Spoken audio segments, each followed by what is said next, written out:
Le Nikkeiji est un outil d'évaluation du genou.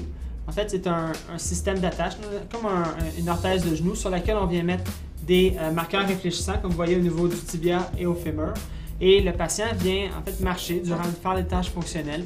On vient mesurer les mouvements en 3D du tibia par rapport au fémur, donc l'os de la basse jambe par rapport à l'os de la cuisse. Et on vient regarder si ces mouvements-là ils sont anormaux ou atypiques, ou même des mouvements qui peuvent engendrer ou provoquer des blessures. Donc, le médecin peut ensuite vraiment personnaliser son plan de traitement et mieux suivre le patient dans le temps. C'est vraiment une mesure qui est objective. On vient suivre, on va pouvoir comparer les courbes une par rapport à l'autre et s'assurer que le traitement a réellement fait effet.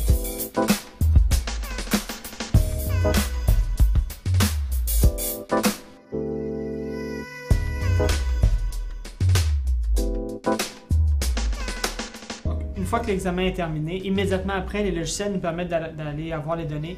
Après, il est facile pour l'utilisateur de simplement générer un rapport pour un médecin et automatiquement, il y a un rapport qui est généré et qui nous permet de voir toutes les causes des symptômes du patient. Donc, comprendre la douleur et les symptômes du patient lorsqu'il est en mouvement, contrairement à lorsqu'il est évalué sur une salle d'évaluation dans une clinique. Le Nikkeiji, pour moi, dans ma pratique, c'était quelque chose de formidable, c'est quelque chose d'extraordinaire parce que c'est un complément à l'examen clinique. Alors, c'est le seul examen paraclinique qui est disponible, qui nous permet de voir une image, de voir en action le genou.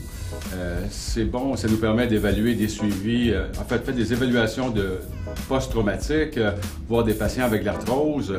En fait, tout examen non concluant au point de vue clinique va être amélioré avec cette évaluation fonctionnelle du genou. Et on n'a pas ça dans rien d'autre, ni en radiographie, ni en résonance.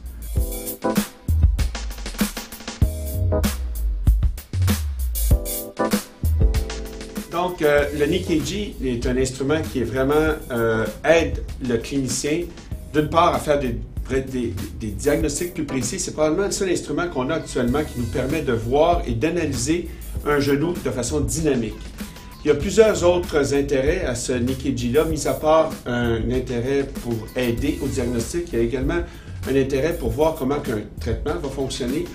C'est-à-dire qu'on prend le patient, on fait faire un Nikkeiji, on le traite, on le remet sur l'appareil par la suite et ça nous donne immédiatement une idée de l'importance et surtout de façon qu'on a traité le patient, voir si le patient va beaucoup mieux et c'est objectif. C'est, pour moi, comme chirurgien orthopédiste, c'est un instrument qui est très utile parce qu'on traite des patients et souvent, on a plus idée, on a tendance maintenant avec les résonances magnétiques et différents instruments de traiter l'image. Le Nikkeiji nous permet de traiter la fonction et moi, comme chirurgien orthopédiste, c'est ce que j'essaie de traiter.